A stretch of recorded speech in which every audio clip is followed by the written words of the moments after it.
Welcome to sports news. యువ shooter మను Bhaker Paris ఒలింపిక్స్లో పథకానికి గురిపెట్టింది. మిగతా భారత్ షూటర్లు విఫలమైన మను అదిరే ప్రదర్శనతో 10 మీటర్ల ఎయిర్ పిస్టల్ ఫైనల్కు దూసుకెళ్లింది.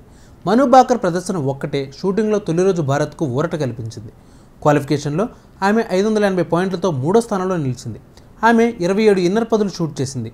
తొలి సిరీస్లో 10 షాట్లకు 97 పాయింట్లు స్కోర్ చేసిన మను ఆ తర్వాత నిలకడైన ప్రదర్శనను కొనసాగించింది. 582 పాయింట్లతో హంగేరీ షూటర్ వెరోనికా మేజర్ అగ్రస్థానంలో నిలిచింది. ఇదే ఈవెంట్లో పోటీపడ్డ మరో భారత్ షూటర్ రిధమ్ సంగ్వాన్ 15వ స్థానంతో నిష్క్రమించింది. ఆమె 517 పాయింట్లు స్కోర్ చేసింది.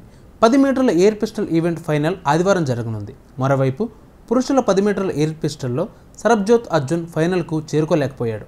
సరబ్జోత్ త్రుటిలో తుదిపోరుకు దూరమయ్యాడు. 8 మందికి ఫైనల్కు చేరే అవకాశం ఉండగా సరబిత్ 577 పాయింట్లతో 9వ స్థానంలో నిలిచాడు. జర్మనీకి చెందిన రాబిన్స్తో సమానంగా స్కోర్ చేసిన ఎక్కువ ఇన్నర్ పదులతో ప్రత్యర్థి ముందంజలో ఉన్నాడు. రాబిన్స్ 17 ఇన్నర్ పదులు షూట్ చేయగా సరబ్ 16 ఇన్నర్ పాయింట్లు షూట్ చేశాడు. అర్జున్ చీమ 174 పాయింట్లతో 18వ స్థానంతో సరిపెట్టుకున్నాడు. 10 మీటర్ల ఎయిర్ పిస్టల్ ఈవెంట్లో 2 భారత్ జట్లు విఫలమయ్యాయి. క్వాలిఫికేషన్ దశలోనే నిష్క్రమించాయి. రమితా జిందల్ అర్జున్ బబుతా జోడీ 628.7 పాయింట్లతో 6వ స్థానంలో నిలవగా 11 వలిరివన్ సందీప్ సింగ్ ద్వయం 12వ స్థానంతో సరిపెట్టుకుంది. పదక పోరుకు వెళ్లాలంటే జట్లు టాప్ 4లో నిలవాలి.